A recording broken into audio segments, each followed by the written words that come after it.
नमस्कार दोस्तों, स्वागत है आप सबका आपके अपने YouTube channel Vasu GS centre पे। और जी हाँ दोस्तों, आपके लिए एक गुड न्यूज़ है और ये गुड न्यूज़ है झारखंड सचिवालय के संबंध में। जैसा कि आप सभी को पता है कि झारखंड सचिवालय का जो भी ऑनलाइन रजिस्ट्रेशन होना था और करेक्शन का डेट जो दिया गया था वो सब खत्म हो चुका है। अब समस्या फंस रहा है, क्या एग्जाम ऑन टाइम हो पाएगा या नहीं हो पाएगा। अकॉर्डिंग टू कैलेंडर आप सभी को पता है कि जो एग्जामिनेशन का डेट दिया गया है वो आपका 14 और 15 अक्टूबर दिया गया है। तो क्या 14 और 15 अक्टूबर को एग्जाम हो पाएगा, क्योंकि एग्जाम ओएमआर पे होना है, ऑफलाइन होना है, या फिर ये डेट को एक्सटेंड किया जाएगा।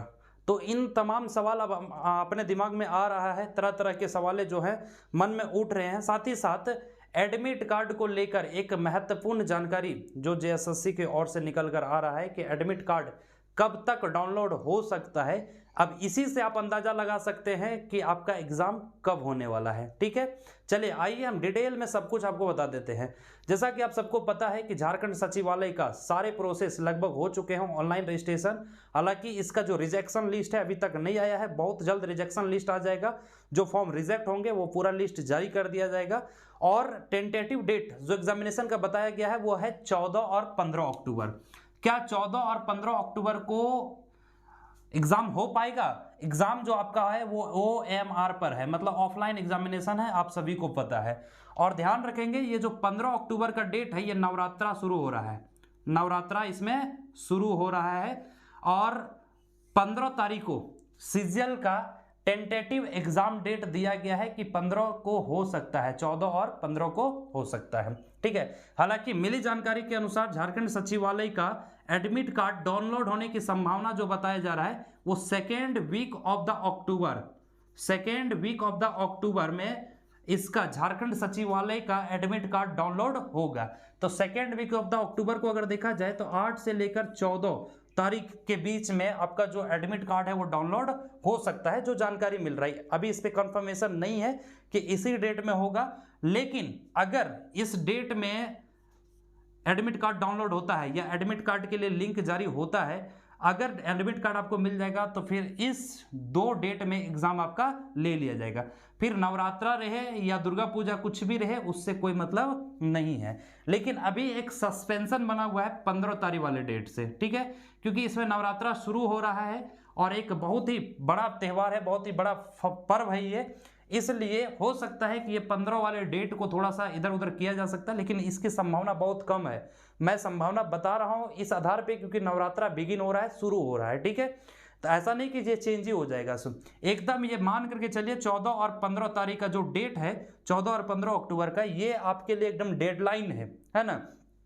और डेडलाइन है तो इस हिसाब से आपके पास कुल समय जो बचा हुआ है वो 45 से 46 दिन का समय आपके पास बचा हुआ है। ठीक है, और अगर 45 दिन का सिलेबस, मतलब 45 दिन में अगर सिलेबस को झांक करके देखें तो दूर दूर तक ये सिलेबस जो है नए सिरे से जो स्टूडेंट तैयार करना चाहेंगे वो उनका तो नहीं होगा, क्योंकि झारखंड सचिवालय का सिलेबस 45 दिन का सिलेबस नहीं है।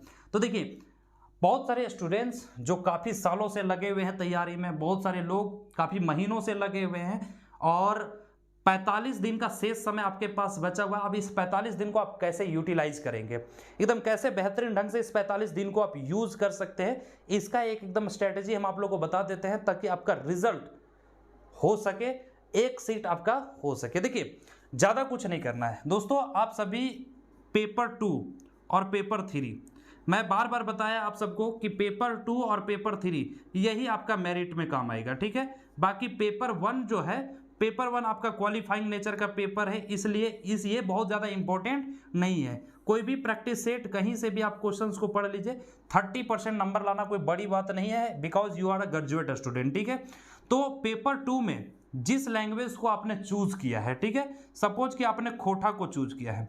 देखिए, आप लोग ज़्यादातर हमें कॉल करते हैं और कहते हैं कि सर कौन सा प्रैक्टिस सेट खरीदे, कौन सा बुक खरीदे, कहाँ का मॉक टेस्ट लगा हुआ है। देखिए, आप कहीं का भी लगा लीजिए, फैक्ट इज दैट कि आप अगर थ्योरी को कंप्लीट नहीं किए हुए ना, थ्योरी अगर आपके दिमाग में नहीं बैठा हुआ है ना, तो आप कहीं का सेट प्रैक्टिस कर लीजिए, किसी भी टीचर का आप बुक खरीद लीजिए, आपको कोई फायदा नहीं होने वाला है। क्योंकि वहां भी जो क्वेश्चन दिया गया है किसी टीचर के द्वारा, जो भी प्रैक्टिस सेट या फिर कहीं पे भी आप क्वेश्चन का प्रैक्टिस करते हैं, तो भाई वो क्वेश्चन कहां से निकाला गया? आपके थ्योरी से निकाला गया। सिलेबस एकदम वेल डिफाइंड है, पेपर 2 का हर एक लैंग्वेज का एकदम सिलेबस वेल डिफाइंड है। आप उन टॉपिक्स को पढ़िए, सारे थ्योरी को एकदम मजबूती के साथ उसको तैयार कीजिए, अपने स्तर से तैयार कीजिए कि आप उसको, अगर सपोज कि आपको पढ़ाना है ना, कोई एक टॉपिक लीजिए, सपोज कि खोटा में कोई एक लोक कथा ले रहे हैं, ठीक है, 7 भाई 1 बहन, तो इस लोक कथा को आप अपने हिसाब से तैयार कीजिए, अपने हिसाब से इस कदर तैयार कीजिए कि अगर आपको पढ़ाने बोला जाए, बीइंग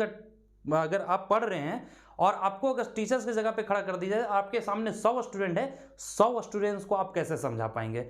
इस तरह से आप तैयार कीजिए। क्योंकि देखिए जो सिलेबस है वो सबको ही पढ़ रहे हैं, ठीक है, और कुछ ऐसी चीजें हैं ना, देखिए जो आप पढ़ रहे हैं वो हजारों स्टूडेंट पढ़ रहे हैं, वो लाखों स्टूडेंट पढ़ रहे हैं। रिजल्ट किसका होगा? जो यूनिक चीजों को फोकस करेगा। यूनिक चीजों का मतलब है कि अगर पेपर 2 का एक किसी भी टॉपिक को आप पढ़ रहे हैं, जैसे 7 भाई 1 बहन, तो आपको हर उस लेवल का क्वेश्चन तक पहुंचना होगा, खुद से हर एक उस लाइन तक पहुंचना होगा जहां पे बहुत कम स्टूडेंट पहुंच सकते हैं।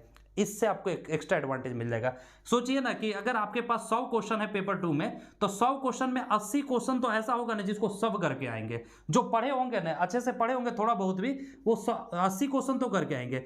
10 क्वेश्चन ऐसा होगा, 10 से 15 क्वेश्चन जो एकदम अटपटांग टाइप का क्वेश्चन होगा, और यही अटपटांग टाइप का क्वेश्चन को जो करेगा उसी का रिजल्ट होगा। क्योंकि 5 क्वेश्चन आप मान के चलिए जो आपको बुझाएगा ही नहीं अटेगा दिमाग में आपका, चाहे आप जितना भी अच्छे से पढ़ लीजिए, 4 से 5 क्वेश्चन हर एक पेपर में ऐसा क्वेश्चन होगा जो अटपटांग टाइप का होगा। जीएसएससी में इसको आप एक्सपेक्ट कर सकते हैं। इस तरह के क्वेश्चन कहां से पूछा जाएगा, आपका दिमाग जो है वो काम ही नहीं करेगा। अब इस तरह के क्वेश्चन जानबूझ करके घुसाया जाता है ताकि उस क्वेश्चन पे आप ज्यादा समय दीजिएगा तो आपका समय लैप्स होगा, समय लैप्स होगा तो जो जान रहे हैं क्वेश्चन उसको आप नहीं कर पाइएगा। इसलिए ये गलती आपको एग्जाम में नहीं करना है कि जो क्वेश्चन आपको लग रहा है कि ये कहीं नहीं है, उस पर आपको दिमाग लगाना ही नहीं है। हर पेपर में आपको 4 से 5 क्वेश्चन ऐसा मिलेगा ही मिलेगा, उस पर अगर आप फोकस करेंगे, उस पर अगर टाइम वेस्ट करेंगे तो एकदम रिजल्ट जो है आप ले डूबिएगा, अपने आप को ले डूबिएगा। इसलिए उस पर आपको फोकस नहीं करना है। तो देखिए 80% क्वेश्चन ऐसा होगा ना जो सब जानते हैं, सब पढ़े हैं, और हजारों की संख्या में स्टूडेंट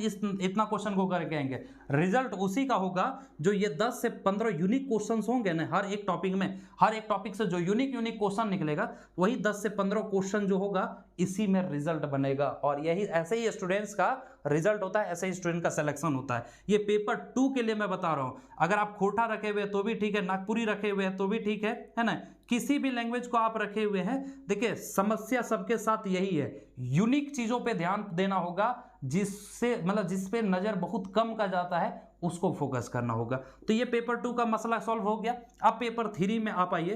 पेपर 3 का भाई सिलेबस तो महासागर के जैसा है ना, और सब में झारखंड का जैसे 40 क्वेश्चन है तो 2 से 3 क्वेश्चन इसमें भी मान के चलिए जो एकदम अटपटांग टाइप का क्वेश्चन रहेगा, जो आपको समझ में ही नहीं आएगा, एकदम लगेगा ये आउट ऑफ सिलेबस है, तो उस पर फोकस नहीं करना है। जो क्वेश्चन को आप जान रहे हैं उस पर फोकस कीजिए, है ना। उसके बाद सामान्य ज्ञान का या फिर मैथ्स का, रीजनिंग का हर एक पोर्शन से 2 से 3 क्वेश्चन, 1 से 2 क्वेश्चन ऐसा क्वेश्चन रहेगा जो आपका सर खाएगा, आपका टाइम वेस्ट करेगा, और अगर उसमें आप रुक गए, उसमें अगर फंस गए, उसमें दिमाग अगर यूज करना शुरू कर दिए तो आप अपने समय को गवाइएगा, और जो क्वेश्चन होने लायक रहेगा उस कंफ्यूजन की वजह से बाकी के क्वेश्चंस को आप नहीं कर पाइएगा। इस स्ट्रेटेजी को आप जरूर अपनाइएगा। एकदम अगर लगता है कि ये क्वेश्चन मेरे पाले नहीं अट रहा है, एकदम तुरंत उसको स्किप कीजिए, बाद में देखा जाएगा। ओएमआर एग्जाम है ना भाई, ओएमआर एग्जाम है, आपके पास क्वेश्चन प्रिंटेड पड़ा हुआ है, ओएमआर को समय मत रहेंगे, 4 ऑप्शन आपके पास दिए रहेंगे, उसको खाली छोड़ दीजिए, ठीक है।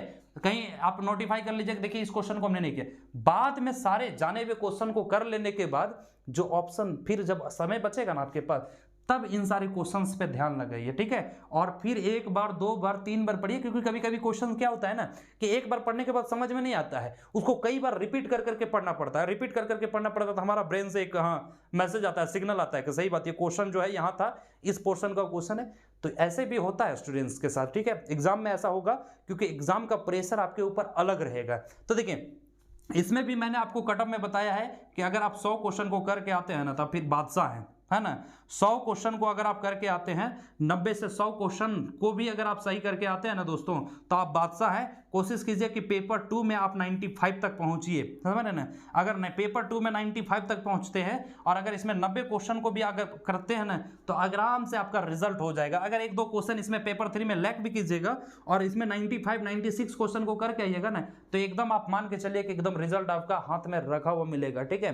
तो इन बातों को आप ध्यान में रखिएगा। बाकी जो जानकारी मिला मैंने आपको शेयर कर दी जाए कि एडमिट कार्ड का डेट हो सकता है, ये बताया जा रहा है कि 2nd week of the October में एडमिट कार्ड जारी हो सकता है झारखंड सचिवालय का। और इस हिसाब से देखा जाए तो भाई ये 2 डेट जो है वो एग्जाम के लिए तय है। अब 45 डे का रणनीति जो मैंने आपको बताया, जिस हिसाब से बताया, आपको नया पढ़ने का कुछ जरूरत नहीं है। जिसमें आप जिस चीज को आपने पढ़ा है उसी में कुछ नया ढूंढ लीजिए और उसी में देखिए कि नया क्या बन सकता है, क्योंकि आप इतना काबिल है कि क्वेश्चंस को खुद बना सकते हैं। और ग्रेजुएट लेवल का क्वेश्चन, क्योंकि सब भाई ग्रेजुएशन लेवल का एग्जाम है, तो ग्रेजुएट लेवल का क्वेश्चन कैसे बना सकता है एग्जामिनर, आप उसके बारे में सोचिए। देखिए स्टूडेंट्स के तौर पे सोचिएगा कभी रिजल्ट नहीं बन पाएगा, इसलिए एग्जामिनर के तौर पे सोचिए, एग्जामिनर के जैसा सोचिए जहां कहां से क्वेश्चंस को फंसा सकता है, क्योंकि भीड़ तो उसके पास बहुत है, 10 लाख की संख्या में भीड़ है। अब बताइए 10 लाख कहां से भरेगा, 2000 सीट ही है, तो 10 लाख में छांटना भी है उसको। तो वो क्या करेगा कि वैसा क्वेश्चंस को सेलेक्ट करेगा, वैसा क्वेश्चंस को निकालेगा जिससे एकदम 90% स्टूडेंट 80% स्टूडेंट जो है वो छट जाए, ठीक है, ताकि बाद में बहुत ज़्यादा भीड़ नहीं रह जाए। तो इस उम्मीद करते हैं इस स्ट्रेटेजी से अगर आप अपनी तैयारी को करेंगे, बाकी का 45 दिन को यूटिलाइज करेंगे, तो मुझे नहीं लगता है कि आपका रिजल्ट बनाने से कोई रोक सकता है। फिर भी इसके अलावा कहीं भी किसी तरह का कोई सस्पेंस रहता है, किसी तरह का कोई डाउट रहता है पेपर 1 को लेकर या पेपर 2 या पेपर 3 को लेकर, तो आप हमें जरूर मैसेज करें, आप जरूर कमेंट करें। हम कोशिश करेंगे कि उस पर क्या आपका सॉल्यूशन हो सकता है, उस पर हम डिस्कस करने का प्रयास करेंगे।